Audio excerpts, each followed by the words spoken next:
तो कुछ पॉइंट्स हैं, इन पॉइंट्स को देख लेते हैं। ठीक है, पहला बताना पॉइंट ये जरूर। है। पहला पॉइंट तो कल बता ही दिए थे, फिर से बता देते हैं। ठीक है, पहला पॉइंट, एक मिनट। तो पहला पॉइंट ये है कि जैसे मान लेते हैं एक टावर है। ठीक है, और उस टावर से खड़े होके एक बॉल मैंने ऊपर की ओर फेंकी यू स्पीड से। ये बॉल ऊपर गई और फिर नीचे आई, और इसने टाइम लिया, मान लेते हैं T1। ठीक है, एक और बॉल मैंने फेंकी सीधे नीचे की ओर। मान लेते हैं एक बॉल मैंने सीधे उसी वेलोसिटी यू से नीचे की ओर फेंकी और ये नीचे डायरेक्ट आई। इसने जो टाइम लिया वो T2 है। ठीक है, तो अगर हम एक और बॉल ले और उसको यहाँ u इक्वल टू 0 स्पीड से ड्रॉप कर दे, सिर्फ ड्रॉप कर दे। ठीक है ना, तो इसको नीचे आने में जो टाइम लगेगा मान लो वो t है। तो ये जो t टाइम होगा, t, ये under root of T1 T2 के बराबर होगा। ठीक है ना, ये क्वेश्चन डायरेक्ट जो है पूछा जाता है। ठीक, तो ये रिलेशन याद रहेगा तो आसानी रहेगी। दूसरा एक पॉइंट ये है, सेकंड पॉइंट है कि मान लेते हैं एक बिल्डिंग है और इस बिल्डिंग से कोई हमने चीज ड्रॉप की। मान लेते हैं बॉल को मैंने ड्रॉप किया u इक्वल टू 0 स्पीड से। जब मैंने इसको ड्रॉप किया, मतलब छोड़ दिया, ठीक है, तो ये क्या करेगी, नीचे गिरेगी। अब मान लेते हैं हम इसका मतलब जो ड्रॉप है वो देख रहे हैं कि पहले 1 मीटर गिरी, फिर अगले 1 मीटर, फिर अगले 1 मीटर, यानी सक्सेसिव मीटर्स हम देख रहे हैं। ठीक है ना, कि पहला 1 मीटर गिरी, फिर उसके बाद अगला 1 मीटर, यानी कि टोटल 2 मीटर हो गया ऐसे। तो इनमें अगर टाइम लग रहा है, मान लेते हैं पहले 1 मीटर में टाइम लग रहा है T1, दूसरे 1 मीटर में टाइम लग रहा है T2, तीसरे 1 मीटर में टाइम लग रहा है T3। तो ये जो टाइम्स होते हैं T1 T2 T3, ठीक है, तो ये जो टाइम्स होते हैं इनका मतलब जो ये टाइम आएंगे T1, वो टाइम आएगा अंडर रूट 1। ठीक है, अगला जो टाइम आएगा T2, वो आएगा अंडर रूट 3। 2 - √1। ठीक है, अगला जो टाइम आएगा T3, वो आएगा अंडर रूट 3 - √2। ठीक है, ऐसे ही अगला जो टाइम आएगा वो आएगा under root 4 - √3 and so on. ठीक है, तो इसमें क्या होता है, इसमें ऐसे क्वेश्चन आते हैं कि मान लो हम कह दें कि थर्ड 1 मीटर डिस्टेंस गिरने में और फिफ्थ 1 मीटर डिस्टेंस गिरने में जो टाइम है उसका अगर आपसे कह दे रेशियो निकालिए। ठीक है, तो हम सीधे T3 का T5 से रेशियो निकालना चाहें तो T3 का रेशियो हो जाएगा √3 - √2 अपॉन T5 का हो जाएगा √5 - √4। क्लियर है? हाँ, तो अगर हमको ये पॉइंट याद रहेगा ना तो हम ऐसे क्वेश्चन डायरेक्ट कर लेंगे। क्लियर है? ठीक ठीक। ओके, तीसरा, तो ये दो पॉइंट इंपॉर्टेंट थे। ठीक है, तीसरा पॉइंट बताते हैं, इसको मिटा दे। पहला पॉइंट एक बार फिर से बताना। अच्छा, पहला पॉइंट फिर से बता दे, रुकिए मिटा दिया, फिर से हाँ, बता देते हैं। पहला पॉइंट ये था, पहला पॉइंट ये था कि अगर हम किसी बिल्डिंग से, ठीक है, किसी बॉल को फेंकते हैं ऊपर यू स्पीड से, और मान लेते हैं ये ऊपर जाती है और फिर नीचे आती है, और ऐसा करने में टाइम लेती है T1। अगर दूसरी कोई बॉल थी उसको हमने डायरेक्ट ऊपर से नीचे की ओर फेंका, ठीक है, यू स्पीड से ही, और मान लेते हैं वो टाइम ये लेती ड्रॉप किया T2 है। इसको ड्रॉप नहीं किया, इसको नीचे की ओर ऐसे फेंका। कि फ्रीली ड्रॉप किया है। हाँ, मतलब कह रहे हैं कि फ्रीली ड्रॉप है कि फेंका नहीं है नहीं, ऊपर से। फेंका है यू स्पीड से। जिस स्पीड यू से इसको ऊपर फेंका था, सेम स्पीड यू से इसको नीचे फेंका है। अच्छा अच्छा हाँ, अच्छा और अगर कोई तीसरी ठीक बॉल है जिसको हमने ड्रॉप किया, मतलब फ्री ड्रॉप किया U0,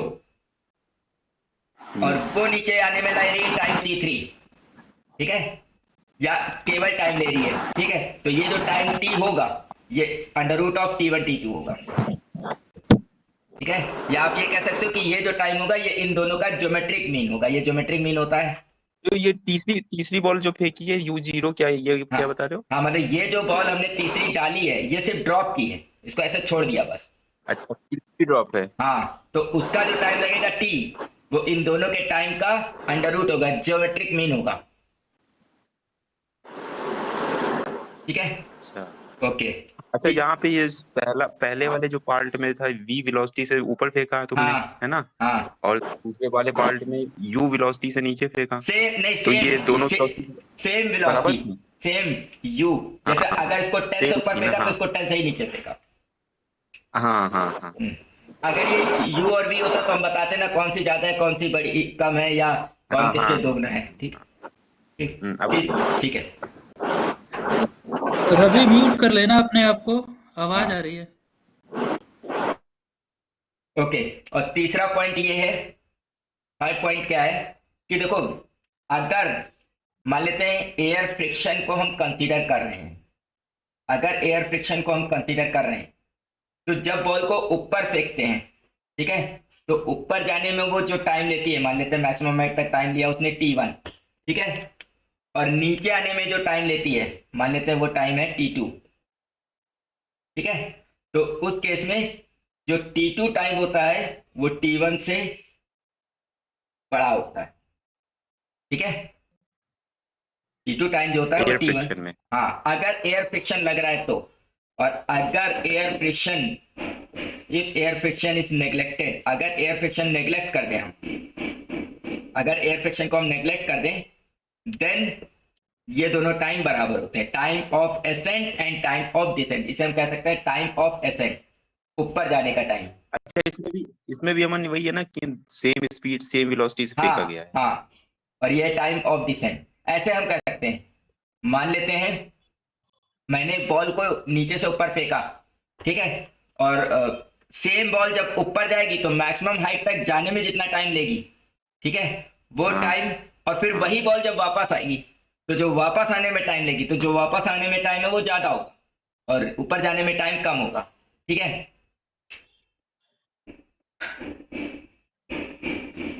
और ऐसे ये दोनों टाइम बराबर होंगे। एक क्वेश्चन देखते हैं। तो जैसे मान लेते हैं ये बिल्डिंग है, अब बिल्डिंग की हाइट हमें नहीं पता है, ठीक है, मान लेते हैं हाइट है h, यहां से बॉल मैंने फेंकी ऊपर की ओर, किस स्पीड से फेंकी, 10 मीटर पर सेकंड की स्पीड से, ठीक है। अब अगर सही से देखा जाए तो बॉल पहले ऊपर जाएगी, फिर रुकेगी, फिर नीचे आएगी, ठीक है। तो अगर सिंपल अप्रोच लगाओगे तो पहले ये देखो कि बॉल कितने टाइम में यहाँ गई, उतने ही टाइम में यहाँ गई होगी, और फिर यहाँ से ये नीचे आई होगी, ठीक है, बिल्कुल। ठीक है।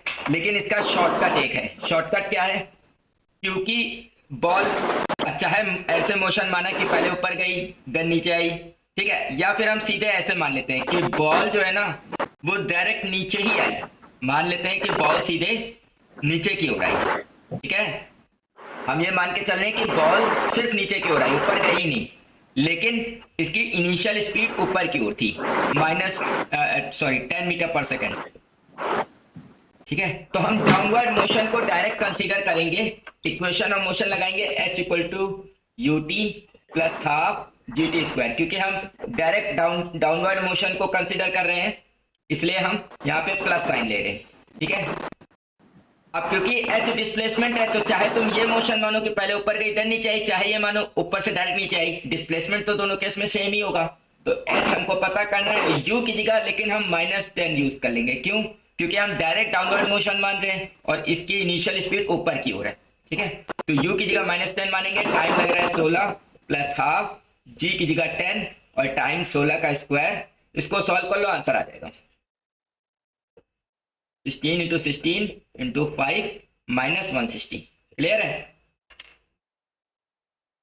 तो ये आ जाएगा, एक मिनट कैलकुलेशन करके बताते हैं।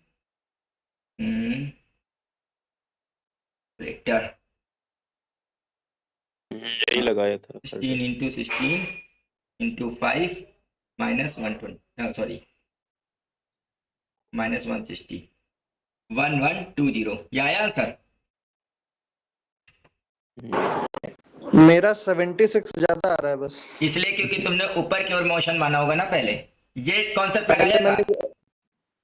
पहले मैंने हाइट निकाली, ऊपर कितना जाएगा, हाँ v² - u² / 2g से। ठीक है, फिर वो हाइट आई 5 मीटर, तो 5 हाँ। मीटर जाएगा, 5 मीटर आएगा, यानी पॉइंट 1 सेकंड पूरा लग जाएगा और ऊपर से जाने में, टॉप तक आने में। अच्छा, एक ही फिर सेकंड का आया? टॉप पॉइंट 1 सेकंड में, नहीं, एक क्योंकि सेकंड। 5 ही मीटर ऊपर जा रहा है ना। तो अगर एक सेकंड में ऊपर जा रहा है तो एक सेकंड, तो नीचे ओवरऑल टाइम 2 सेकंड इलैप्स नहीं हो गया। नहीं है, हाफ सेकंड में ऊपर जा रहा है, मतलब अच्छा 5 मीटर ही ऊपर जा पा अच्छा रहा है। अच्छा, ठीक है, तो एक सेकंड तुमने कम कर दिया। फिर? हाँ, तो 15 सेकंड का ले लिए। ठीक है, फिर? अब उसके बाद जब टॉप पे 0 स्पीड हो जाए तो फ्री फॉल होगा। हाँ तो फ्री फॉल से जब वो लेके लिखेंगे तो h इक्वल्स टू वही हाफ GT स्क्वायर हो जाएगा। ठीक है। अब जितना आया था उसमें मैंने बस 5 मीटर माइनस कर दिया। हाँ, ये भी आंसर काम तो करेगा, नहीं टॉप करेगा? पॉइंट से 5 मीटर माइनस कर दिया, क्योंकि 5 ही गया है तो 5 ही आएगा। ठीक। और 5 माइनस किया तो मेरा आंसर 1196 आ रहा है। आंसर नहीं आ रहा है, देखो या फिर तुम्हारे तरीके से करके देख लेते सुनो, हैं, आना चाहिए दोनों तरीके से, ठीक है? हाँ हाँ देखो तुम्हारे तरीके से मैक्सिमम हाइट जाने में स्पीड 0 हो जाएगी, तो ये लगाओ तुम v square equal to u square minus 2gh। तो v 0 हो जाएगा, u है 10 का स्क्वायर 100 माइनस 2, g की जगह 10 इंटू हाइट, तो हाइट आ गई 5, ठीक है ना? अब इसमें कितना टाइम लगा वो निकाल लेते हैं। तो टाइम लगा इसको मैक्सिमम हाइट पे जाने पे h equal v equal to u minus g t, ठीक है? तो v 0 हो जाएगा, u है 10 नहीं, माइनस कैलकुलेशन प्रॉब्लम है, मेरा आंसर वही आ रहा है 1120 ही। Time 1 second. हाँ वही तो हम कह रहे हैं, चाहे ट्रेडिशनली करो और चाहे शॉर्टकट से करो, आंसर सेम आएगा। बस शॉर्टकट से क्या चलो है, तो जल्दी आ गया। कर लो उसी से, देखो 1120 ही आएगा। हाँ, तो टाइम 1 फ्री सेकंड फॉल आ होगा। गया। अब 15 सेकंड में ये बॉल नीचे गिरेगी, ठीक है? तो h इक्वल टू यू की जगह 10, यू की जगह 0, टाइम 15 लेना है, प्लस हाफ g की जगह 10 और t की जगह 16 का स्क्वायर। 15 का स्क्वायर करना है, हाँ 15 सॉरी का। सॉरी, 15 का स्क्वायर, ठीक है? तो ये हो जाएगा, हम्म, ये h डैश होगा क्योंकि ऊपर से हाइट होगी, है ना? ये हाइट होगी ये। ओके, तो ये हो जाएगा 15 इंटू 15, 1125 आ रहा है। हाँ, इंटू 10 डिवाइडेड बाई 2, हाँ, और 1125 आ ही रहा है ना? एच डैश तो एच हो बस जाएगा क्या? -5 करना है। हाँ, 1125 में 5 घटा देंगे। देखो आया, क्लियर है कि नहीं? सेम आंसर आएगा। कैलकुलेशन हाँ कैलकुलेशन में प्रॉब्लम हो गई थी, बाकी स्टेप में सही था, आंसर सही हो गया ठीक है। है, ओके, अगला देते हैं। अमन भाई, हाँ एक चीज मुझे बता दो, ये जो रेड से लिखे हो इसमें हाँ, क्या एज्यूम किए थे, थोड़ा इसको बता देना। रेड से हमने ये एज्यूम किया कि हम ये नहीं माने कि बॉल ऊपर जा रही इधर नीचे आ रही, हम सीधे ये मान लिए कि बॉल नीचे ही आ रही, ठीक है? या ये कह सकते हो ओके। कि ओवरऑल डिस्प्लेसमेंट तो नीचे ही की ओर होगा ना।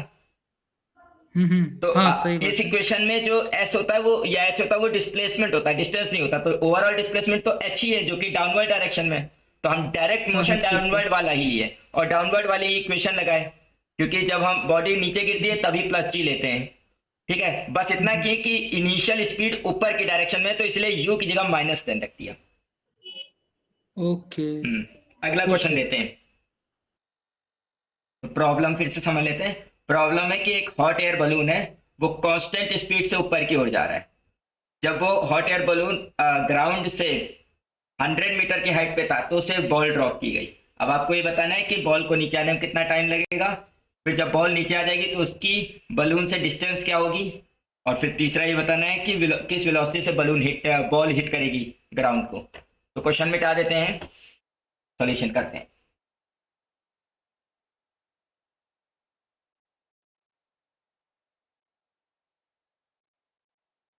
मान लेते हैं ये हमारा बलून है, ठीक? अब ये बलून ऊपर जा रहा है 10 की स्पीड से, और ये ग्राउंड से 100 मीटर की हाइट पे है, और इससे मैंने बॉल ड्रॉप की, ठीक है ना? ये बॉल मैंने ड्रॉप की। अब इस चीज का ध्यान रखना है कि जब मैंने बॉल ड्रॉप की होगी, ठीक है, तो क्या बॉल की स्पीड क्या है, ड्रॉप कर रहे हैं स्पीड क्या ले, 0 ले, क्या ले, ठीक है? तो जाहिर सी मैंने बात, 0 ली। तो आंसर गलत है, 0 नहीं लेना है। मेरे मेरे हिसाब से तो 10 मीटर सेकेंड होगा। हाँ, क्योंकि देखो जब बलून ऊपर जा रहा है तो उसमें जो चीज रखी वो भी तो ऊपर की ओर जा रही है। इसका इनिशियल स्पीड जो लेंगे ना u, वो 10 मीटर पर सेकंड ऊपर की ओर लेंगे, जैसे ठीक है। आप देखिए आपके रिस्पेक्ट में जब आप बलून में बैठे हुए तो आपके रिस्पेक्ट में बॉल रेस्ट पे है, लेकिन क्योंकि बलून ऊपर जा रहा है आप भी ऊपर जा रहे हैं तो बॉल की भी स्पीड ऊपर की ओर 10 मीटर पर सेकेंड है। ठीक, तो जैसे inertia he law of inertia. हाँ तो जैसे ही आप बॉल को ड्रॉप करेंगे, कहा गया है ड्रॉप करेंगे, लेकिन यू जीरो नहीं है, यू है 10 मीटर पर सेकेंड। अब क्योंकि ये ओवरऑल नीचे ही आएगी, ओवरऑल तो ये नीचे ही आएगी, ठीक है, 100 मीटर हाइट से इसको डाला गया।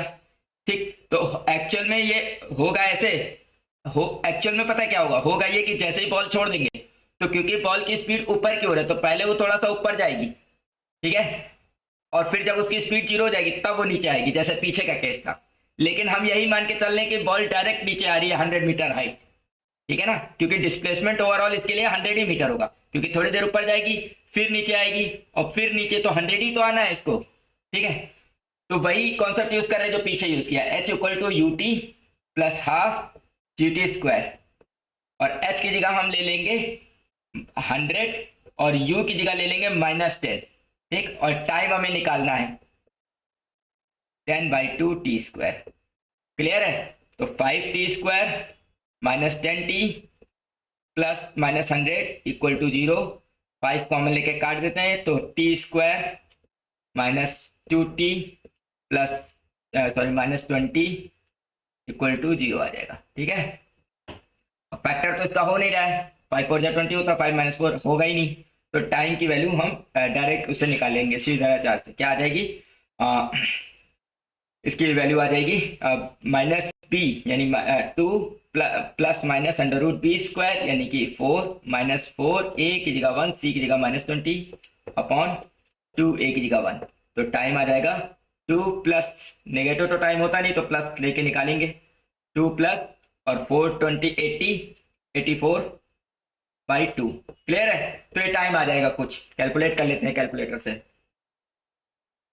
ठीक है, तो आ जाएगा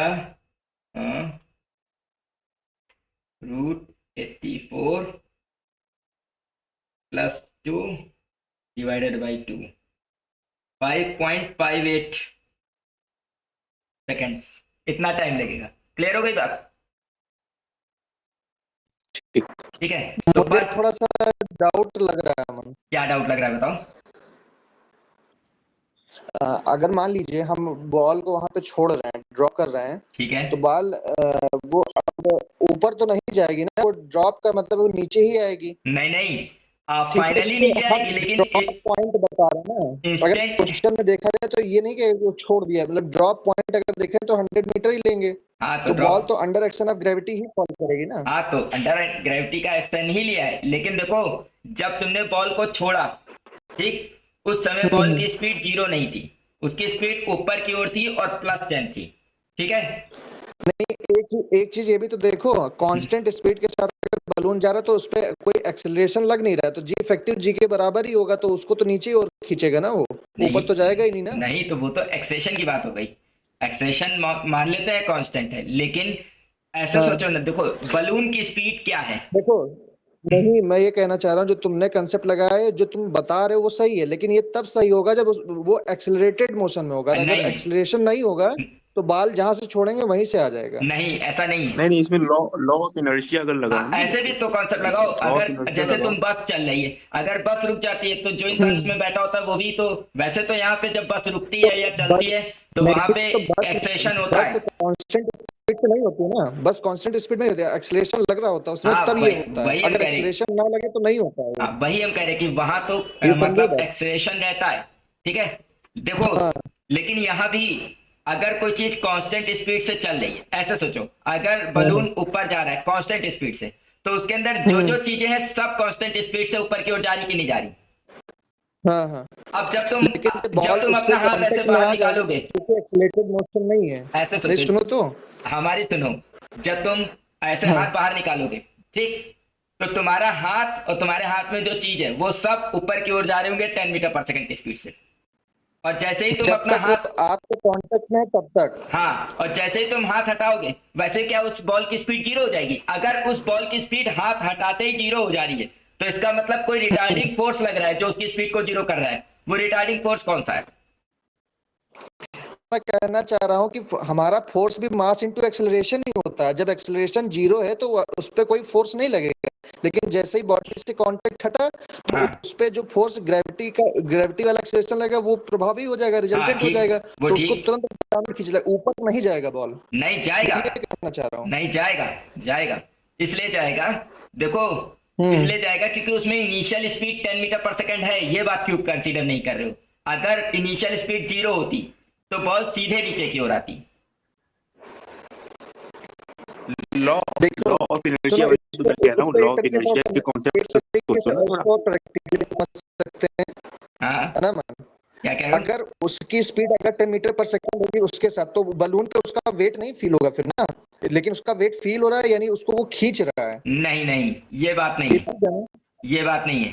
रवि, जैसे लॉ ऑफ इनर्शिया को कॉन्सेप्ट को थोड़ा ध्यान करो तो शायद नहीं, अमन जो कहना वो चीज मैं चाहते मान हैं। रहा हूँ, मान रहा हूँ, लेकिन मैं ये कह रहा हूँ कि जैसे दोनों फोर्स, हम जैसे किसी चीज को हम उठाते हैं तो उस पर फोर्स लगाते हैं, ठीक है ना, तो उस पे वेट के बराबर हमें फोर्स लगाना पड़ता है। ठीक है। ठीक है। हमारा कहने का मतलब ये है, हम्म, तो हम जो फोर्स लगाते हैं वो मास इनटू एक्सेलरेशन होता है। ठीक अगर है। एक्सेलरेशन नहीं है तो क्या उसको कंसीडर कर सकते हैं? देखो, सबसे पहली बात है कि अगर बलून कांस्टेंट स्पीड से जा रहा है तो ये इनर्शियल फ्रेम ही है, इसमें कोई एक्सेशन नहीं है। और इनर्शियल फ्रेम चाहे कांस्टेंट वेलोसिटी से मूव कर रहा हो चाहे रेस्ट पे हो, बात एक ही है। ठीक है, तो वेट अच्छा, तुम्हें बलून के अंदर भी जो भी बॉल उठाओगे, जो भी चीज उठाओगे, उसका वेट तुम्हें उतना ही महसूस होगा जितना उसका रियल वेट है, क्योंकि बलून कांस्टेंट वेलोसिटी से चल रहा है। देखो, यहाँ दो चीजें हैं, एक एक्सेशन और एक वेलोसिटी है। ठीक, नो डाउट, जब बलून के अंदर बॉल है तो उस पे नेट एक्सेशन जीरो है, क्योंकि बलून कांस्टेंट वेलोसिटी से ऊपर जा रहा है। मतलब एक्चुअल में होगा ये कि जो बलून की हॉट एयर है वो बलून को पुश कर रही होगी ऊपर की ओर, और उतने ही फोर्स से कर रही होगी जितने फोर्स से ग्रेविटी से नीचे की ओर खींचती। तो टोटल फोर्स जीरो होगा, इसीलिए वो कांस्टेंट स्पीड से ऊपर की ओर जा रहा है। ठीक, ठीक ठीक अब जैसे ही तुम बॉल छोड़ोगे उस पर जी काम करने लगेगा। ठीक है, ठीक लेकिन ठीक जब तुम बॉल छोड़ोगे तो क्या उसकी स्पीड जीरो होगी? अगर आंसर है कि जीरो होगी तो आप ये कहो कि जब तक हमारे हाथ में वो बॉल थी, जब तक हमारे हाथ में वो बॉल थी तब तक उसकी स्पीड 10 थी, और जैसे ही मैंने छोड़ दी वैसे ही उसकी स्पीड जीरो गई। तो ये 10 से अचानक से जीरो होना, जैसे ही छोड़ा वैसे ही, उसमें कौन सा फोर्स ऐसा है जो उसको जीरो करने दे रहा है? जी तुरंत थोड़े ना स्पीड को जीरो कर देगा। नहीं, वही तो मैं कह रहा हूँ, जब तक वो बलून में तब तक फोर्स इक्वल मतलब बैलेंस है, और जैसे ही कांटेक्ट हटेगा तो सीधे ग्रेविटी वाला फोर्स हो जाना है इफेक्टिव। तभी तो एक्सीलरेशन आएगा ना हाँ, तो रवि। एक्सेलेरेशन जब तो तुम आएगा, लेकिन स्पीड तो बॉल में रहेगी ना 10 मीटर पर सेकंड की, नहीं रहेगी।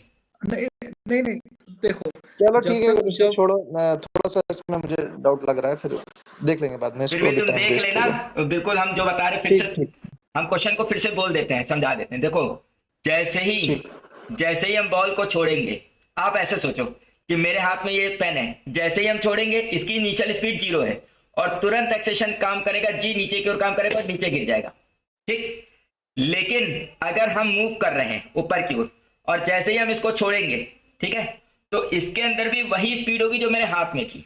ठीक है, बस क्या होगा कि जैसे ही हम इसको छोड़ेंगे वैसे ही उसमें वो स्पीड आ जाएगी जो हमारे हाथ की थी, और फिर क्या करेगा, जी काम करेगा। जब तक जी काम करेगा तब, जब तक तो जी तो नीचे की ओर काम कर रहा है और इसमें स्पीड ऊपर की ओर है, तो ये तब तक ऊपर जाएगी जब तक इसकी स्पीड जीरो ना हो जाए, फिर ये वापस आएगी। लेकिन क्योंकि फिर से वो वापस आएगी और उसको ओवरऑल डिस्प्लेसमेंट 100 रहेगा, इसलिए इस इक्वेशन में हमने डिस्प्लेसमेंट 100 ही लिया है। ठीक है, बस क्या किया, जैसे पीछे क्वेश्चन था ना कि बॉल ऊपर की ओर फेंका था, इसमें भी इनिशियली बॉल ऊपर की ओर जा रही थी तो स्पीड -10 ले ली, उससे ये टाइम आया। ठीक है, तो ठीक ठीक ठीक ठीक। ये क्वेश्चन तुम सर्च कर लेना, फेमस नेक्स्ट। है। ठीक है, यही आंसर मिलेगा। नेक्स्ट, ठीक इसके ठीक ठीक ठीक। उसके बाद जो है ये टाइम आ गया। इसीलिए तो फेमस है, कोई कंफ्यूजन वाला। ठीक है, हाँ, मतलब हम देखो, हम वही क्वेश्चन दे रहे हैं जो ट्रिकी है, थोड़ा सा कुछ ना कुछ उसमें ट्रिक है। नहीं, इससे नहीं, डिस्कशन करने पे ही तो असली कंसेप्ट पता चलता हाँ, है, तो ये सही है। हाँ, सही ठीक सही है, कह रहे हो। अब देखो, अच्छा लगता है अब देखो, हो जाता जब ये, ठीक है, बिल्कुल गुड है ना। अब जब ये देखो, जब ये बॉल नीचे पहुंची होगी, है ना, इसको टाइम कितना लगा, टाइम लगा इसको 5.58 सेकंड्स। जब ये नीचे पहुंचेगी उतनी देर में ये बलून यहाँ पे खड़ा वेट थोड़ी ना कर रहा होगा, क्योंकि बलून तो कांस्टेंट स्पीड से ऊपर जा रहा है, तो बलून ऊपर पहुंच गया होगा कुछ। ठीक है ना, तो बलून कुछ हाइट ऊपर चला गया होगा और ये 100 मीटर नीचे आ गई। तो ये हाइट अगर निकालें तो इस हाइट में हम ut plus half at square नहीं लगाएंगे क्योंकि ये कांस्टेंट स्पीड से ऊपर जा रहा था, ठीक है। तो इस हाइट का देखो टाइम लेकिन सेम रहेगा। वेलोसिटी के टाइम। हाँ, जैसे हमने कल कहा था ना कि गैलीलियन अप्रोच में टाइम सेम रहेगा, जितने टाइम में ये नीचे आई उतने टाइम में ये ऊपर चली गई। तो इसके लिए हाइट का फॉर्मूला सीधे स्पीड इंटू टाइम हो जाएगा। तो 10 इंटू डिस्टेंस 5 मतलब सॉरी स्पीड है v इंटू टाइम t लगा देंगे। तो v है स्पीड इसकी 10 और टाइम लगा 5.58, तो हो जाएगा 55.8 मीटर्स, ठीक है। प्लस 100। हाँ, और फिर जो टोटल डिस्प्लेसमेंट हो जाएगा ना वो हो जाएगा h प्लस 100 यानी कि 155.8 मीटर्स। क्लियर है? तो ये सेकंड का मेरे में आंसर। टाइम वाला डिफरेंस आ गया बस केवल। हाँ, वो टाइम तुमने 10 नहीं लिया था ना इसलिए। और थर्ड केस में आपको स्पीड निकालना है v, तो v इक्वल टू लगा दो u प्लस gt क्योंकि ओवरऑल बॉडी नीचे की ओर आ रही। v इक्वल टू u की जगह -10 ले लो क्योंकि इनिशियल स्पीड ऊपर की ओर है, प्लस g की जगह 10 और टाइम की जगह 5.58 तो v इक्वल टू हो जाएगा 55.8 माइनस 10, ठीक है। तो ये v आ जाएगा 44.8 मीटर पर सेकंड। हाँ, ये है कि अगर सिर्फ स्पीड पूछी गई होती और तुमने 44.7 निकाला था तो तुम कह देते ऑप्शन में सबसे करीब यही है तो यही होगा, ठीक है।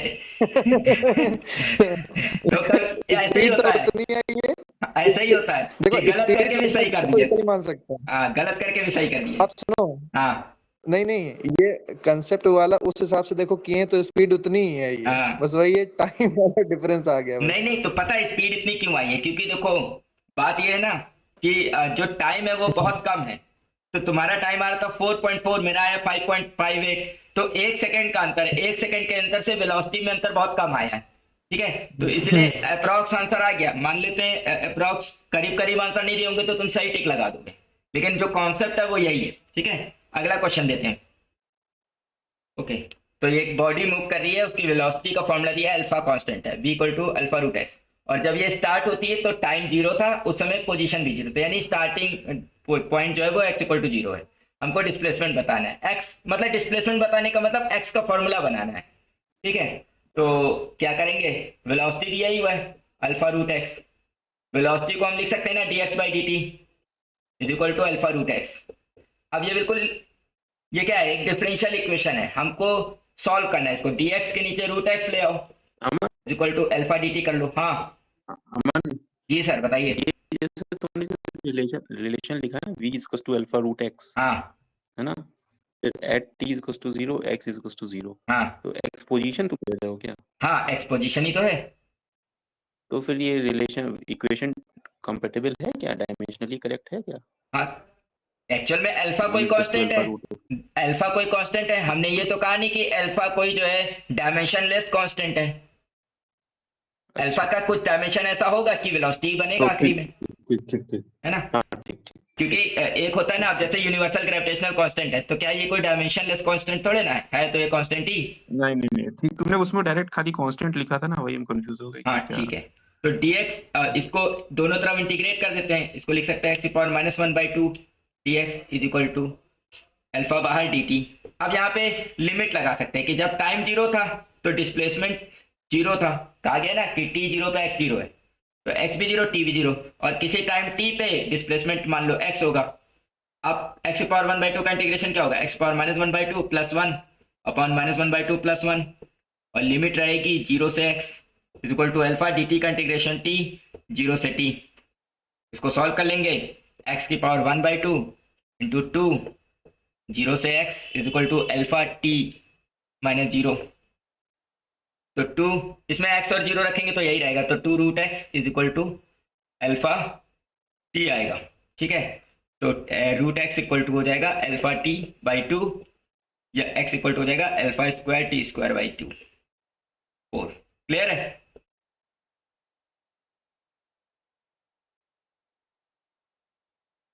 अगर हमको मान लेते हैं आखिरी में कह देता कि डिस्प्लेसमेंट टाइम ग्राफ का ग्राफ क्या होगा, मान लो इस क्वेश्चन में कहता कि अगर वेलोसिटी ऐसी तो डिस्प्लेसमेंट टाइम ग्राफ कैसा होगा, तो displacement time graph x proportional to t square आया है, पैराबोलिक इक्वेशन है, यानी इसका ग्राफ ऐसा होता। और इधर का क्यों नहीं बनाते, क्योंकि इधर टाइम निगेटिव है तो ये पार्ट बनाते नहीं। क्लियर है ना। हाँ ठीक है। ओके, अगला क्वेश्चन देते हैं। ओके, तो ये डिस्प्लेसमेंट दिया हुआ है और हमको बताना है कि वेलोसिटी के बारे में बताना है। तो क्या करेंगे देखते हैं। वेलोसिटी निकाली, ये आई। ठीक, पहला कह रहा है कि goes on decreasing with time, ये अभी चेक करते हैं। दूसरा कह रहा है be independent of alpha beta, ये तो हो ही नहीं सकता। ठीक है। तीसरा कह रहा है drop to zero when alpha equal to beta, अगर अल्फा और बीटा बराबर कर भी दे तो ये जीरो नहीं हो रहा है, क्योंकि ए और बी भी है। अगर ए और बी भी बराबर होता, ठीक है, या ऐसा होता कि alpha beta is equal to alpha A, sorry beta B equal to alpha A, ऐसे अगर यहाँ पे ए और बी भी बराबर होता तो ही ये जीरो होता, तो ये भी नहीं हो सकता। ठीक है, नहीं तब भी नहीं होता अगर ए और बी, क्योंकि e की पावर माइनस अल्फा टी आ गया ना। हाँ नहीं, मतलब अल्फा बीटा भी बराबर होता और ए और बी भी बराबर होता तो ही ये हो सकता। ठीक, तो ये हो नहीं सकता। अब देखिए हो ये रहा है कि ऐसे देखिए, ये वाला जो पार्ट है बीटा ई की पावर बीटा टी, ये ऐसे है, ये टाइम के साथ इंक्रीजिंग होगा। ये फंक्शन टाइम के साथ क्या करेगा, इंक्रीज करेगा। जबकि ये वाला जो फंक्शन है ये कुछ ऐसा होगा, ई की पावर अल्फा माइनस बीटा, ये रुको, इसके साथ बीटा बी भी तो था, ये बीटा बी था, ठीक है, और ये था अल्फा ए ई की पावर माइनस अल्फा टी। ठीक, अब आप किसी भी पॉइंट पे देखिए ये, ठीक, और ये वाला पार्ट माइनस भी हो रहा है, ये वाला पार्ट हमारा माइनस भी हो रहा है। तो किसी भी इंस्टेंट देखें, जो पार्ट माइनस हो रहा है वो धीरे धीरे कम होता जा रहा है। ठीक है,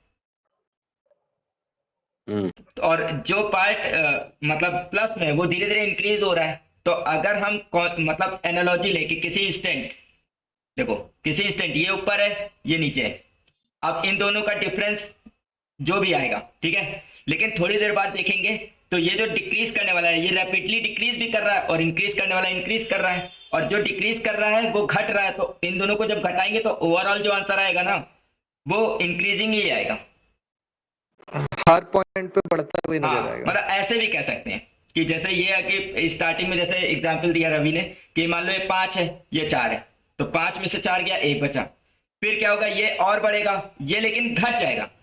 ठीक है ना, मतलब ये 5 था इनिशियली, ये 4 था एग्जाम्पल की तरह, तो इस रिजल्ट आ रहा था 1, लेकिन अब क्या कर रहा है ये तो बढ़ रहा है ना, तो ये 5 से ऊपर ही जाएगा, तो मान लो ये 7 चला गया, लेकिन ये तो घट रहा है तो 4 से ये कम ही होगा। अगर ये 3 हो गया तो डिफरेंस कितना रहेगा, तो ओवरऑल रिजल्ट क्या आएगा, ओवरऑल रिजल्ट तो पॉजिटिव है। इस पॉइंट जैसे ये तुमने ग्राफ बनाया ना जैसे, तो ग्राफ में जहाँ पे इंटरसेक्ट कर रहे हैं दोनों कर्व, है ना, उसके इधर लेफ्ट साइड जाओ, लेफ्ट साइड में क्या होगा फिर? नहीं तो हम देखिए, अगर हम लेफ्ट साइड नहीं जाएंगे, क्यों नहीं जाएंगे, क्योंकि लेफ्ट साइड में टाइम नेगेटिव थोड़े ना फ्लो करेगा। नहीं जैसे हर पॉइंट पे बात होनी चाहिए ना, नहीं लेफ्ट साइड नहीं जाओगे मतलब, नहीं ये तो इंटरसेक्ट हमने बना दिया है, ये तो जरूरी थोड़े ना कि ये इसके ऊपर से स्टार्ट हो रहा हो, ये नीचे से भी स्टार्ट हो रहा हो सकता है। ये जो ग्राफ है वो एक्सपोनेंशियल का है, लेकिन हमारा कांस्टेंट भी उसमें मल्टीप्लाई है ना, इसलिए वो ग्राफ वहां नहीं क्रॉस करेगा। हाँ एग्जैक्टली वही हम कह रहे हैं ना, जब तक कांस्टेंट हमको नहीं पता चलेगा कोई दिक्कत नहीं। एक इसका हम नहीं हमारी सुनो, हम ऐसे एज ए एग्जांपल के तौर पे एक्सपोनेंशियल बना दिया है, मतलब ऐसे बनाया है तो ये एक्सपोनेंशियली, ये ग्राफ सही है। एक और हम पॉइंट बताएंगे उससे बिल्कुल क्लियर हो जाएगा। ठीक है, अगर हम इसका एक्सप्रेशन निकालें तो क्या आएगा, बीटा स्क्वायर बी ई की power beta T plus alpha square A E की पावर अल्फा टी, आएगा कि नहीं आएगा माइनस में? अगर हम एक्सप्रेशन निकालें तो ये आएगा। ठीक है, हाँ ठीक है, हाँ सही। अब ये जो एक्सप्रेशन है, ये एक्सप्रेशन देखो ग्रेटर देन 0 है, पॉजिटिव है। हमें कैसे तो यानी पता, वेलोसिटी बढ़ती चली जाएगी। हमें कैसे पता ये पॉजिटिव है? इसलिए हमें पता क्योंकि भले ये e की पावर में माइनस है, ये डिक्रीजिंग होगा, लेकिन ये ओवरऑल वैल्यू तो पॉजिटिव रहेगा। इस माइनस की वजह से बाहर माइनस थोड़े ना आ जाएगा, है ना, यहाँ एक प्लस है यहाँ एक माइनस है, तो यहाँ पे कंफ्यूजन हो सकता है कि कौन बड़ा है कौन छोटा है, लेकिन यहाँ पे तो ओवरऑल प्लस है। अगर एक्सप्रेशन ग्रेटर देन 0 है, इसका मतलब वेलोसिटी क्या होगी, इंक्रीजिंग ही होगी। ठीक है, अब कोई डाउट नहीं है, अब कोई डाउट नहीं है, इससे कोई डाउट नहीं है। ये बहुत अच्छा बताया तुमने, हाँ। एक्सीलरेशन से। हाँ, अगर एक्सेशन निगेटिव आ जाता मान लो तो हम कह देते वेलोसिटी गोज ऑन डिक्रीजिंग है। अगर एक्सेशन कांस्टेंट आ जाता तो हम कह देते कि वेलोसिटी मतलब मतलब एक्सेशन 0 आ जाता तो हम कहते हैं वेलोसिटी कांस्टेंट है। ठीक है, ओके, अगला क्वेश्चन देखते हैं।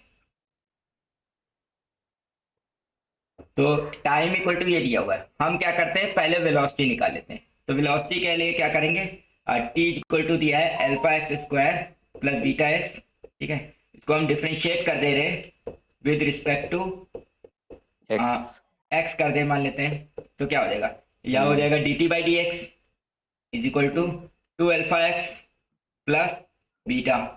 अब D T by D X 1/v हो गया, क्योंकि velocity dx by dt velocity होता है तो 1/v हो गया। 2 अल्फा एक्स प्लस बीटा, तो v की वैल्यू हो जाएगी 2 अल्फा एक्स प्लस बीटा। अब एक्सेशन, क्योंकि v x का फंक्शन है तो acceleration formula d2v by dt square नहीं लगाएंगे, v d, हाँ सॉरी, ये 1/2 अल्फा एक्स प्लस बीटा हो गया। अब हम एक्सेशन का formula v dv by dx लगा रहे, क्यों, क्योंकि v x का फंक्शन है, टाइम का फंक्शन तो है नहीं कि d2v by d2x by dv by dt लगा दे। ठीक ठीक, तो a इक्वल टू हो जाएगा v, समझ गया। v की जगह v रहने दो, dd, क्योंकि हमको जो एक्सेशन निकालना है वो v के टर्म में निकालना है, तो इस v को v रहने देते हैं डी डी एक्स ऑफ, और इस v की जगह ये वैल्यू रख देते हैं 2 अल्फा एक्स प्लस बीटा की होल पावर -1। अब यहाँ चेन रूल से डिफरेंशिएट कर दो, तो चेन रूल से डिफरेंशिएट करें तो ये हो जाएगा -1 2 अल्फा एक्स प्लस बीटा की होल पावर -2। ठीक है ना, और इसको अंदर को दोबारा डिफरेंशिएट करें इनटू 2 अल्फा एक्स का 1 हो जाएगा प्लस बीटा का 0 हो जाएगा। तो ये हो जाएगा -2 alpha v upon 2 alpha x plus beta का होल स्क्वायर। ठीक है, इसे इक्वेशन 1 कर देते हैं। यहाँ से हम देखें, इस इक्वेशन 1 से देखें अगर हम, तो इस पूरे की वैल्यू 1/v है, यहाँ रख दो, तो एक्सेशन हो जाएगा -2 अल्फा v अपॉन इसकी जगह 1/v का स्क्वायर, जो कि हो जाएगा -2 अल्फा v क्यूब। क्लियर है, तो आंसर 1 है। ठीक है, तो ये इक्वेशन दी हुई है। अगर हम इस क्वेश्चन को ध्यान से देखें तो ये इक्वेशन यहाँ v नॉट पे कट कर रही है, यहाँ पे x नॉट पे कर रही है। हम चाहें तो क्या इक्वेशन ये नहीं बना सकते हैं v upon v not plus x upon x not equal to 1? बोलो, किसी को याद होगा कि जब कोई लाइन ऐसे x और y पे कट करती थी, मान लो x पे कट कर रही है a, y पे कट कर रही है b, तो उसका इक्वेशन होता था x upon a plus y upon b equal to 1। ठीक है, इंटरसेप्ट वाला, हाँ इंटरसेप्ट फॉर्म से। तो हम यहाँ पे ये नहीं कह सकते कि v into x not plus x into v not is equal to x not v not.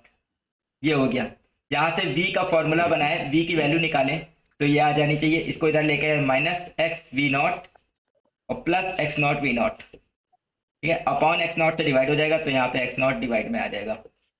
ठीक है, अब हमें एक्सेशन निकालना है, तो एक्सेशन फॉर्मूला होना चाहिए a equal to v dv by D x. तो ये हो जाना चाहिए v ऐसे ही, और d d x of v अगर हम ये लिख लें -x v not upon x not plus x not v not upon x not.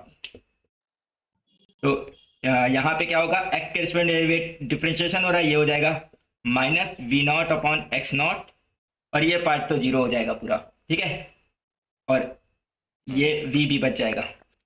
ठीक है, यानी एक्सेशन हमारा जो आएगा वो आ जाएगा -v not upon x not into v कितना है -x v not upon x not plus x not v not upon x not. अगर हम इसको अंदर मल्टीप्लाई कर लें तो पहले में आना चाहिए x v नॉट का स्क्वायर, x v नॉट का स्क्वायर अपॉन x नॉट का स्क्वायर, और माइनस x नॉट तो कट जाएगा ऊपर नीचे से, minus v not square upon बस v नॉट स्क्वायर, ये आएगा। क्लियर है, कुछ गलत है, कुछ गलत है, कुछ गलत है। यहाँ पे मुझे केवल यही लिख देते ना, ये लिखने की क्या जरूरत है, x not v not x not से डिवाइड करेंगे तो ये केवल वी नॉट बचेगा, ये लिखने की क्या जरूरत है। ठीक है, तो ये आएगा, हाँ अब ठीक है। ये आएगा, है ना। अब एक्सेशन जो आया है वो भी एक लाइन ही है देखा जाए तो, ये एक्सेशन भी मतलब एक्सेशन जो है वो भी एक लाइन ही है, क्योंकि ए का हमको एक्स से ग्राफ बनाना है तो ए और एक्स, तो अगर इक्वेशन ये लाइन है, अब लाइन का अगर हम ग्राफ बनाएं तो कैसे बनेगा, मान लेते हैं इधर है ए एक्सेशन और इधर है एक्स पोजीशन, ए का एक्स से ग्राफ बनाना था। जब भी किसी लाइन को ड्रॉ करना होता है पहले हम क्या कर लेते हैं, वाई जीरो रख लेते हैं, एक्स की वैल्यू आ जाती है। तो वाई में यहाँ ए है, ए को अगर हम जीरो ले ले, ए को जीरो ले ले तो एक्स की वैल्यू कुछ आ जाएगी प्लस में, एक्स की वैल्यू कुछ प्लस में आएगी, सॉरी ए को जीरो ले तो एक्स की वैल्यू कुछ प्लस में आएगी, ठीक है। और फिर हम एक्स को जीरो लें तो ए की वैल्यू कुछ माइनस में आएगी। यहाँ पे देखो अगर हम पहले ए को जीरो ले लें तो ए को जीरो लेने पे हमारी एक्स की वैल्यू प्लस में आएगी, ठीक, और वो भी क्या आएगी वो भी तुम देख सकते हो क्या आएगी, मेरे ख्याल से एक्स नॉट आएगी, ठीक। और अगर हम x को जीरो ले लें तो हमारी a की वैल्यू माइनस में, ये जीरो हो जाएगा, a की वैल्यू माइनस सी आएगी तो ये आ जाएगी minus v not square upon x not, ठीक है। और इन दोनों को ज्वाइन कर दो, यही हमारा ग्राफ होना चाहिए। क्लियर है? हाँ ठीक है। ठीक है, इस तरीके से बना सकते हैं हम। अरे भाई मिरर इमेज वाला तो नहीं बन गया? नहीं मिरर इमेज नहीं, मिरर इमेज की बात नहीं है यहाँ पे, कोई वैसा थोड़ी ना था कि मॉड फंक्शन काम कर रहा है तो मिरर इमेज बना लेंगे या इनवर्स है, ऐसा नहीं है। बस यहाँ पे जो फॉर्मूला देखो, क्वेश्चन में क्या था, ग्राफ दे दिया था आपको, इक्वेशन नहीं दी आपने, और ग्राफ बिल्कुल सिंपल दिया लाइन का, आपने इक्वेशन ऑफ लाइन का यूज करके वेलोसिटी का फॉर्मूला बना लिया, और फिर वेलोसिटी से एक्सेलेरेशन निकालने के बाद फिर एक्सेलेरेशन भी लाइन ही आई और उसको प्लॉट कर लिया, बस सीधी सी बात है, ठीक है। देखो ये क्वेश्चन क्यों दिया गया है, ज्यादातर होता यह है कि वीटी ग्राफ जो होता है, ध्यान से सुनो हम क्या बता रहे हैं, जो वीटी ग्राफ होता है, ठीक है, वीटी ग्राफ, तो वीटी ग्राफ में अगर वेलोसिटी टाइम ग्राफ एक लाइन है, ठीक है, तो acceleration time graph, then acceleration time graph जो आएगा वो एक कर्व आएगा, अगर ये लाइन है तो ये कर्व आएगा, ठीक है। मोस्टली यही होता है, मोस्टली मतलब यही होता ही है, बुक में भी यही बताया जाता है, यही हम लोग समझते रहते हैं, तो दिमाग में ये याद हो जाता है, दिमाग में एक कीड़ा बैठ जाता है कि वीटी ग्राफ अगर स्ट्रेट लाइन है तो एक्सेलेरेशन ग्राफ एक कर्व होगा, ठीक है। क्यों? क्योंकि वीटी का इंटीग्रेशन एक्सेलेरेशन होता है, तो जब इंटीग्रेशन करते हैं तो एक्स का इंटीग्रेशन एक्स स्क्वायर या टी का इंटीग्रेशन टी स्क्वायर हो जाता है, तो जो लाइन है वो पैराबोला बन जाएगा, ये दिमाग में बैठा रहता है। ऐसे क्वेश्चन देके 4 ऑप्शन दे देगा, चारों में मतलब कोई एक पैराबोला दे देगा और एक लाइन देगा, 2 और कुछ दे देगा, इंसान जो है हंसते खेलते पैराबोला पे टिक लगा के चला आएगा, ठीक है। लेकिन यहाँ पे एक्सेलेरेशन वर्सेस डिस्प्लेसमेंट ग्राफ पूछा था, टाइम का नहीं पूछा था, और यहाँ पे ये स्ट्रेट लाइन ही आ गई, ठीक है, तो इसलिए ये कंफ्यूजिंग क्वेश्चन था। ठीक, तो हमने क्या किया है, एक बॉल को ड्रॉप किया है डी हाइट से, ड्रॉप किया है यानी इसकी इनिशियल स्पीड 0 है u, ठीक है, और ड्रॉप किया है, ड्रॉप करने के बाद ये वापस रिबाउंड करती है, लेकिन रिबाउंड करके ये सिर्फ d/2 ही तक जा पाती है। हमको इसका v वर्सेस h ग्राफ बनाना है, ठीक है ना, ठीक है। तो देखो जब ये बॉडी गिर रही होगी तो इसकी वेलोसिटी का फॉर्मूला क्या होगा, v square equal to u square plus 2gh, इस फॉर्मूले से देखें तो v इक्वल टू √2gh आना चाहिए, ठीक है, यानी कि वेलोसिटी पे, यानी कि यहाँ पे v square equal to 2gh, यानी यहाँ पे हम ये कह सकते हैं h proportional to v square, ये ग्राफ है, ठीक है। तो होगा क्या, देखो जब बॉडी बिल्कुल क्योंकि हम h के वर्सेस में ग्राफ बना रहे हैं, तो जब बॉडी d हाइट पे थी, ठीक है, जब बॉडी d हाइट पे थी तो उस समय वेलोसिटी जो थी वो 0 थी, तो इस पॉइंट को हम ऐसे रिप्रेजेंट कर सकते हैं, बोलो, मान लेते हैं ये पॉइंट हमारा A है और ये हमारा B है और ये हमारा पॉइंट C है, तो A पॉइंट को हम इस लाइन पे यहाँ रिप्रेजेंट कर सकते हैं, क्योंकि A पॉइंट पे हाइट जो है वो D है, लेकिन A पॉइंट पे वेलोसिटी 0 है, इसीलिए इस पॉइंट को रिप्रेजेंट किया। क्लियर है? अब जैसे जैसे बॉडी नीचे की ओर गिरेगी उसकी हाइट कम होती जाएगी और वेलोसिटी बढ़ती जाएगी, ठीक है, जैसे जैसे बॉल नीचे की ओर गिरेगी उसकी हाइट कम होती जाएगी, वेलोसिटी बढ़ती जाएगी, तो ये ग्राफ इधर की ओर शिफ्ट होगा। लेकिन हमने देख लिया कि ये पैराबोला की तरह शिफ्ट होगा, ये स्ट्रेट लाइन की तरह शिफ्ट नहीं होगा, तो ये कुछ ऐसे जाएगा। क्लियर है? ठीक है। तो ये ए से बी का पार्ट हो गया। हो गया। अब इस पॉइंट पे जो वेलोसिटी होगी, इस बी पॉइंट पे अगर हम वेलोसिटी लिखना चाहें तो वो वेलोसिटी होगी √2g_t, क्योंकि इसने d डिस्टेंस ट्रेवल कर ली है, d हाइट ट्रेवल कर ली। क्लियर है? अब क्या होगा, अब जैसे ही बॉल, देखो अभी बॉल ऊपर की ओर जा रही थी, सॉरी नीचे की ओर आ रही थी, यहाँ पे बॉल नीचे की ओर आ रही थी, तो नीचे की ओर आ रही थी, और हमने क्या किया है, जिस डायरेक्शन में एक्सेशन ड्यू टू ग्रेविटी काम करता है, तो एक्सेशन ड्यू टू ग्रेविटी नीचे की डायरेक्शन में काम करता है, उसी को पॉजिटिव माना है, यानी ये भी पॉजिटिव है, तो इसलिए ये पॉजिटिव पे बनाया। अब जैसे ही बॉल टकरा के सडनली उठेगी तो उसकी स्पीड ऊपर की ओर होगी, होगी ना? ठीक है। अमन, हाँ।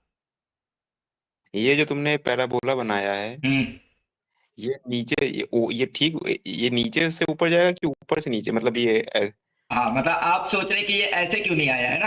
नहीं नहीं ऐसे नहीं, ऐसे नहीं, ऐसे हाँ। नहीं। हाँ। अच्छा, ये आप जो ये सोच रहे इसको कि एरो मैंने इधर क्यों बनाया, इधर की ओर क्यों नहीं बनाया? नहीं, एरो नहीं, एरो भी नहीं यार। हाँ, Aman, y equal to x square वाला जो पैराबोला बनता है ना, वो वाला पूछ रहे हो? अच्छा, जो डी से जैसे नीचे कैसे कैसे बनाओ, हाई पेन रखो इधर और नीचे की तरफ से ऐसे ऊपर ले जाओ। ऐसे।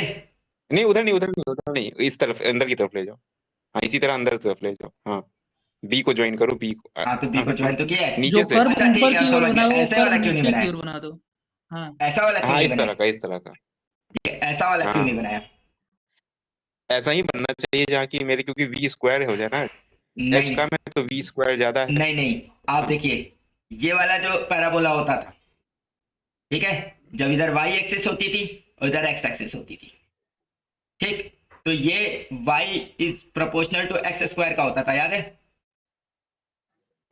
यानी कि जो x है उस पे स्क्वायर होना चाहिए। ठीक, अब यहाँ x पे क्या है, h, तो h पे स्क्वायर नहीं है, तो ये वाला ग्राफ कहाँ बन जाएगा? ये वाला थोड़े ना बनेगा, ये बन ही नहीं सकता है।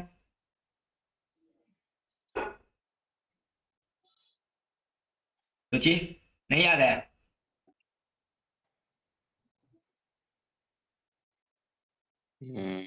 तो इसलिए वाला, ये वाला नहीं बनेगा। ये मतलब ये ऐसे तब बनता था ना जब y is proportional to x square हो, तो x पे जो है उसका स्क्वायर हो। यहाँ x पे है हाइट, तो इस फॉर्मूले में, वेलोसिटी के फॉर्मूले में हाइट पे स्क्वायर नहीं आ रहा, वेलोसिटी पे स्क्वायर आ रहा है। ठीक है, ठीक है, ठीक ठीक ठीक ठीक ठीक। ओके। तो हम यहाँ तक पहुंच गए थे, ए से बी पे। अब ये बी वाला पॉइंट हो गया, इस पॉइंट को बी, अब इस पॉइंट को ना बी डैश कह दे रहे, क्योंकि ग्राफ में ये दो पॉइंट अलग अलग होंगे। कैसे अलग अलग होंगे? अब देखो, एक्चुअल में जब ये ऊपर की ओर उठ रहा है, ठीक है, तो उसकी स्पीड ऊपर की ओर है, जबकि नीचे की डायरेक्शन को हमने प्लस माना है, क्योंकि जी की डायरेक्शन को प्लस मानना है, इन्होंने क्वेश्चन में ही कह दिया है। तो अब ये डायरेक्शन, ये ऊपर की ओर उठ रहा है ना, तो अब जो इसकी स्पीड होगी पी डैश पॉइंट पे, वो नेगेटिव होगी। तो नेगेटिव स्पीड को हम बी ऊपर की ओर पॉजिटिव, नीचे की ओर नेगेटिव, तो नीचे नेगेटिव से रिप्रेजेंट करेंगे। अच्छा, ये अब d/2 हाइट तक जा पा रहा है, तो अगर आप ध्यान से देखो, इसकी स्पीड मान लो इस समय जब ये उठ रहा था, तो इसकी स्पीड मान लो है v डैश, ठीक है, तो हम ये कह सकते हैं ना कि यहाँ पे स्पीड 0 हो जाएगी, तो v² equal to v dash का स्क्वायर माइनस 2g, और हाइट की जगह d/2, तो यहाँ और v 0 रख लो, तो वी डैश का स्क्वायर इक्वल टू हो जाएगा वी डैश का स्क्वायर माइनस GD, तो यहाँ से वी डैश की वैल्यू आ जाएगी √GD। यानी यहाँ पे जब ये ऊपर की ओर उठना स्टार्ट करेगा तो इस स्पीड से स्टार्ट करेगा ऊपर की ओर, और क्योंकि ऊपर को मैंने नेगेटिव, नीचे को पॉजिटिव माना है, ऊपर नेगेटिव, यानी बी डैश पॉइंट यहाँ का ही होगा। क्लियर है? मतलब बी डैश पॉइंट जो होगा मेरा, वो यहाँ का ही होगा, जो कि होगा √GD। ठीक, और अब जैसे जैसे ये ऊपर जाएगा उसकी स्पीड कम होगी, तो इसकी स्पीड कम होगी, और कम होते होते होते होते 0 हो जाएगी जब ये पॉइंट d/2 पे पहुंच जाएगा। क्लियर है? ठीक है, तो ये ऐसा ग्राफ बनेगा। अब देखिए आप, ये जो ग्राफ बना है ये वेलोसिटी और हाइट में बना है, ठीक है ना। इसी को बाद में अगर हम वेलोसिटी में मास का मल्टीप्लाई कर लें तो मोमेंटम और हाइट को हम पोजीशन कह दें तो मोमेंटम वर्सेस पोजीशन ग्राफ बन जाता ना। अब मोमेंटम वर्सेस पोजीशन ग्राफ को कुछ और भी कहते हैं, किसी को याद है? Phase space. हाँ, फेज स्पेस डायग्राम। इसी तरीके से फेज स्पेस डायग्राम बना सकते थे हम।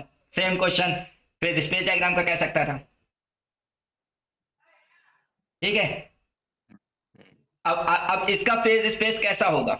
इस देखो, फेज स्पेस जब बनाते हैं, हम एक और बात बता देते हैं, फेज स्पेस पीजीटी में नहीं पूछा जाता है, नेट में और गेट में पूछा जाता है। फेज स्पेस का मतलब है मोमेंटम और पोजीशन का ग्राफ बनाना है, रिपीटेडली बनाना है, बार बार। ठीक है, तो ज्यादातर वहां पे आइडियल कंडीशन देता है। आइडियल कंडीशन मतलब बॉल उसी हाइट पे रिबाउंड हो रही।